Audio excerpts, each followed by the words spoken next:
আসসালামু আলাইকুম। Computer peripherals and interfacing এর সাবজেক্টের আপনাদেরকে আজকের ভিডিওতে ফুল সাজেশনটা দিয়ে দিব। এটার সাবজেক্ট কোড হচ্ছে 28543। তো চলেন শুরুতে আগে 1 নম্বরের অনুশীলনীতে চলে আসবেন। পেরিফেরালস কাকে বলে? এই প্রশ্নটা কিন্তু ভেরি ভেরি ইম্পর্টেন্ট, লিখে নেন, এটা আসবে ইনশাল্লাহ। ইন্টারফেসিং কাকে বলে? এর পরবর্তীতে হচ্ছে ইন্টারাপ্ট বলতে কী বোঝায়, এটা লিখে নেন। তারপরে হচ্ছে এই যে পূর্ণ নাম লেখো, DCE অনেকগুলো আছে, এটা নিয়ে নেবেন। এর পরবর্তী হচ্ছে ইন্টারফেসিংয়ের জন্য ব্যবহৃত এলিমেন্টের নাম লেখো। হ্যান্ড শেকিং কাকে বলে? তারপর হচ্ছে কন্ট্রোল রেজিস্টার ও স্ট্যাটাস রেজিস্টারের মধ্যে কাজগুলো লেখো। তারপরে হচ্ছে এই যে ডিএম এর সুবিধা লেখো। এরপরে আছে যে ডিএমএ কাকে বলে, একই প্রশ্ন, ডিএমএ কাকে বলে, এগুলা। এর পরবর্তী আমরা যদি সংক্ষিপ্ত প্রশ্নে আসি, সংক্ষিপ্ত আপনাদেরকে একটা পড়বেন মাত্র। এই যে 5 নাম্বারটা, বিভিন্ন প্রকার পেরিফেরাল ইন্টারফেসিং পদ্ধতি উল্লেখ করো, এটা বললেই হবে। এবং তারপরে আছে হচ্ছে যে আরেকটা আছে ডিজিটাল ইন্টারফেসিংয়ের ধাপসমূহ লেখো।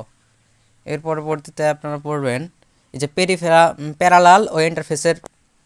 প্যারালাল ও সিরিয়াল ইন্টারফেসের মধ্যে পার্থক্য লেখো।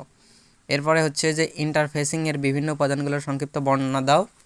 এর পরবর্তীতে ইন্টারফেসের পদ্ধতিগুলো কি কি, স্ট্যান্ডার্ড IO এবং মেমোরি ম্যাপড I/ওর মধ্যে পার্থক্য লেখো, এটা। এবং রচনামূলকে আছে 2টা আপনাদের এই অধ্যায়ের। ব্লক ডায়াগ্রাম সহ প্যারালাল ইন্টারফেসিংয়ের কার্যপ্রণালী ব্যাখ্যা করো এবং ব্লক ডায়াগ্রাম সহ জেনারেল পারপাস ইন্টারফেসিং কার্যনীতি। যেটা কিন্তু ভেরি ভেরি ইম্পর্ট্যান্ট, এটা অনেকবার আসে বোর্ডে, এটা ভাইরাল প্রশ্ন, বলতে পারেন যে লিঙ্ক ভাইরাল প্রশ্ন আর কি। তো 1 নম্বর অধ্যায় আমাদের তো কমপ্লিট হয়ে গেল।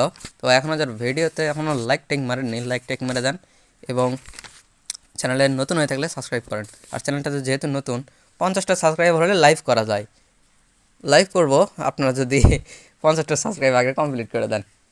তো দেখেন দ্বিতীয় অধ্যায়ে আসেন। আসার পরে যে অ্যাসিনক্রোনাস সিরিয়াল ইন্টারফেসিং কাকে বলে, সিনক্রোনাস সিরিয়াল ইন্টারফেসিং কাকে বলে, অ্যাসিনক্রোনাস ক্যারেক্টার ট্রান্সমিশন কাকে বলে। এরপরে হচ্ছে অ্যাসিনক্রোনাস ক্যারেক্টার ট্রান্সমিশনের ডাটা ফরম্যাট দেখাও। এর পরবর্তীতে এই যে USART এর কন্ট্রোল রেজিস্টার কাজগুলো লেখো। USART এর স্ট্যান্ডার্ড রেজিস্টারের কাজগুলো কি, তারপরে হচ্ছে যে DTE ও DCE হিসেবে কোন কোন ডিভাইসকে ব্যবহার করা যায়, 17 নাম্বার। এরপরে হচ্ছে 20 নাম্বার। এরপরে 22 নাম্বার। আপনারা দেখেন এখানে এই যে এটা এই সিম্বলটা দেখে আপনারা দেখাই নেন সাথে সাথে, তাহলে দ্রুত হবে। ফুল ডুপ্লেক্স কি। এরপরে এই যে দেখেন সিরিয়াল ইন্টারফেসিংয়ের প্রয়োজনীয়তা লেখো, আপনারা খুবই দ্রুত নিয়ে নেন। এই যে দেখেন আমি দেখাচ্ছি 6 নাম্বার। এরপরে আছে হচ্ছে এই যে USART এর ব্লক ডায়াগ্রাম অঙ্কন করো, এই যে এটা অবশ্যই নিয়ে নেবেন। এবং এই পাশে আসি, দেখি সিনক্রোনাস ও অ্যাসিনক্রোনাসের ডাটা ট্রান্সমিশনের পার্থক্য লেখো। এরপর হচ্ছে RS232C, এই যে এটা নিয়ে নেবেন 11 নাম্বার। স্ট্যান্ডার্ড ইন্টারফেসের পিন ডেসক্রিপশন সহ উল্লেখ করো। এর পরবর্তীতে আছে আমাদের রচনামূলক এই দ্বিতীয় অধ্যায়ের ডাটা ফরম্যাট সহ অ্যাসিনক্রোনাস ক্যারেক্টার ট্রান্সমিশন বর্ণনা করো এবং এই যে ব্লক ডায়াগ্রাম সহ USART এর বিভিন্ন অংশের বর্ণনা দাও। ব্লক ডায়াগ্রাম সহ RS232C V.24 standard serial interfacing বর্ণনা করো। তৃতীয় অধ্যায় হচ্ছে কিবোর্ড এবং মাউসের অপারেশন। এই অধ্যায়ে আমাদের দেখি কি আছে, চলে যাই অধ্যায়ের অনুশীলনীতে চলে যাই।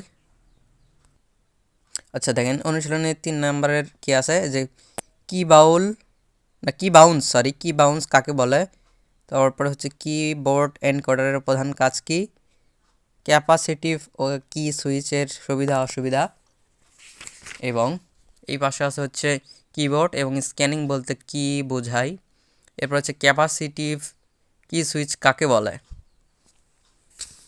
এরপরে আছে হচ্ছে আপনাদের যে চিত্রসহ মেমব্রেন কি সুইচ বর্ণনা করো। এরপরে আছে হচ্ছে যে কি সুইচের কাম্যক গুণাবলী কি কি, এন কি লক আউট ও এন কি রোলার প্রক্রিয়া বর্ণনা করো। এর পরবর্তীতে আমরা আসি, এই যে দেখেন রচনামূলক শেষে ব্লক ডায়াগ্রাম সহ এনকোডার অপারেশন বর্ণনা করো। তাহলে এই যে রচনামূলক পড়বেন হচ্ছে ব্লক ডায়াগ্রাম সহ কিবোর্ড এনকোডারের গঠন কাজ লেখো। এবার চতুর্থ অধ্যায় আমরা যাই, অনুশীলনী ওপেন করি। অনুশীলনী চতুর্থের আছে হচ্ছে পিক্সেল কাকে বলে এবং স্ক্যানিং বলতে কি বোঝায়। আর এই পিক্সেলটা কিন্তু আপনাদের ভাইভাতেও ধরবে, এটা কনফার্ম, এটা আসবে, ধরবেই। স্ক্যানিং বলতে কী বোঝায়, এটা ভাইভাতে ধরবে, বুঝছেন। গ্রাফিক্স অ্যাডাপ্টার কাকে বলে?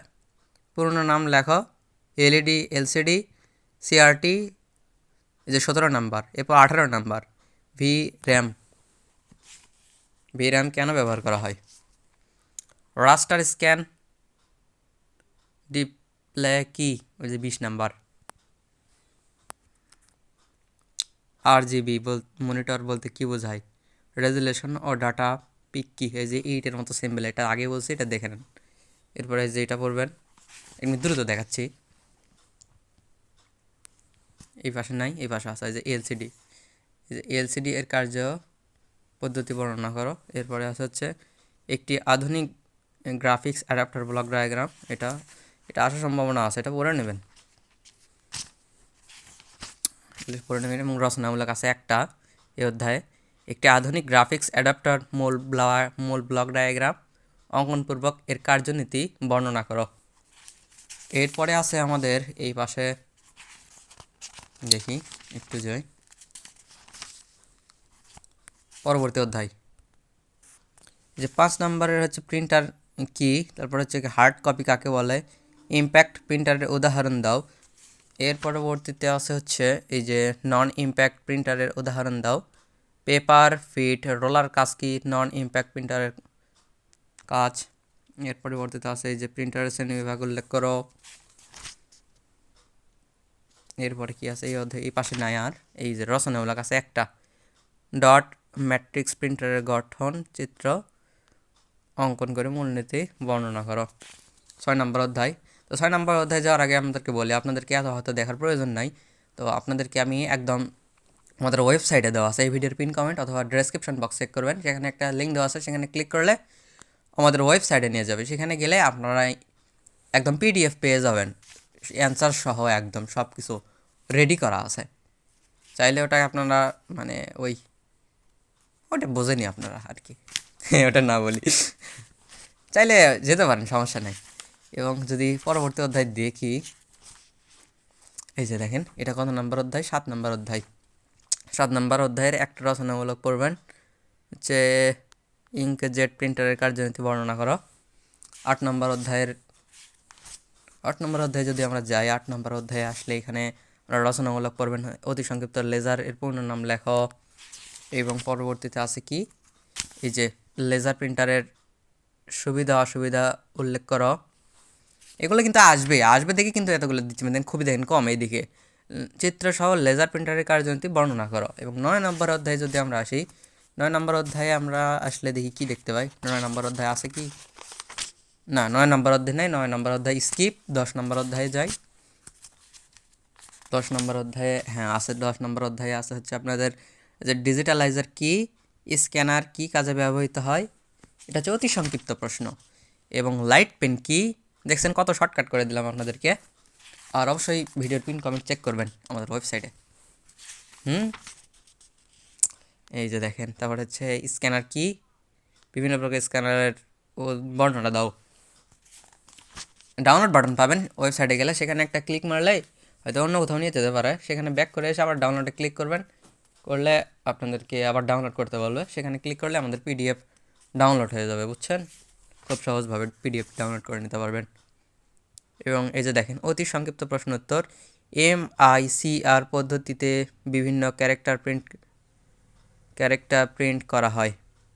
OMR কি, আসলে অন্য হয়তো কোনো একটা অ্যাডে নিয়ে যেতে পারে, কারণ এটা তো মানে ফ্রিতে আমাদের ওয়েবসাইটটা, বুঝছেন, তো ফ্রিতে নিতে গেলে একটু আমাদের অসুবিধা হবেই, তাই না, এটা মানতেই হবে, যেহেতু ফ্রিতে আমরা ব্যবহার করছি ওই ওয়েবসাইটটা। MICR পদ্ধতি বর্ণনা করো। OMR এর বৈশিষ্ট্য উল্লেখ করো। এবং হচ্ছে এই পাশে আছে কি, MICR এর সুবিধা ও সীমাবদ্ধতা উল্লেখ করো। এবং 12 নম্বর অধ্যায়ে যদি আমরা আসি, 12 নম্বর অধ্যায়ে আসলে এখানে আমরা কি দেখতে পাই দেখি। 12 নম্বর অধ্যায়ের অতি সংক্ষিপ্ত এই পাশে নাই, এই পাশে আছে সরাসরি, এই যে হার্ড ডিস্কের বাহ্যিক অংশসমূহ চিত্রসহ উল্লেখ করো। চিত্রসহ ট্রাক, সেক্টর ও সিলিন্ডারের সংজ্ঞা দাও। এবং হচ্ছে এই যে হার্ড ডিস্ক ড্রাইভ কী কী অংশ নিয়ে গঠিত, হার্ড ডিস্কের বৈশিষ্ট্যসমূহ উল্লেখ করো। এবং রচনামূলক জাস্ট আপনাদের একটা আছে, সেটা হচ্ছে ব্লক ডায়াগ্রাম সহ হার্ড ডিস্ক ড্রাইভ কন্ট্রোলার বর্ণনা করো। এটা কিন্তু অনেক বার আসছে দেখছেন বোর্ডে, কতগুলা খালি বোর্ডেই আসছে, এটা মানে ভাইরাল প্রশ্ন বলতে পারি। তো যে দুইটা আপনাদেরকে বলছি এই দুইটা কিন্তু আসবেই, মাস্ট বি একদম। পরবর্তী অধ্যায়ে আসি, দেখি পরবর্তী অধ্যায়ে আমাদের কি আছে। 13 নম্বর অধ্যায়ে লাস্ট অধ্যায়, ফ্ল্যাশ মেমোরি কি। এই এই সমস্ত আপনাদের অতি সংক্ষিপ্তগুলো কিন্তু ভাইভাতে ধরবে, এবং এই যে কয়েকটি স্টোরেজ ডিভাইসের নাম লেখো। তারপরে আছে হচ্ছে ইউএসবি কি, আশা করি এগুলো জানেন আপনারা মোটামুটি, তাও একবার করে পড়ে নেবেন। সিডি কি 24 নাম্বার, তারপর হচ্ছে 26 নাম্বার, 17 নাম্বার, 28 নাম্বার, 29 নাম্বার, এগুলো শর্টকাট, সময় লাগবে না তো। সিডি ও ডিভিডির মধ্যে পার্থক্য লেখো। পার্থক্য অবশ্যই কিন্তু আপনাদের কীরকমভাবে, যদি কখনও আপনাদেরকে পার্থক্য লিখতে বলে বা পার্থক্য লিখতে বললে কিন্তু অবশ্যই আপনারা এরকমভাবে টেবিল তৈরি করে নেবেন। টেবিল তৈরি করে নিলে অবশ্যই আপনাদেরকে মার্ক কাটার কোনো ওয়ে থাকবে না, বুঝতে পারলেন? অবশ্যই টেবিল করে নেবেন। আর কি আছে দেখি এই অধ্যায়ে মোটামুটি আমাদের শেষ প্রায়, এখানে আর কোনো কিছুই নাই। তো ভালো থাকেন, সুস্থ থাকেন, এবং দেখা হচ্ছে পরীক্ষার পরে। কেমন পরীক্ষা দিলেন, আপনি কোন পলিটেকনিক থেকে দেখছেন, অবশ্যই সেটি কমেন্ট বক্সে কমেন্ট করে বলতে পারেন, এবং হ্যাঁ অবশ্যই বলবেন।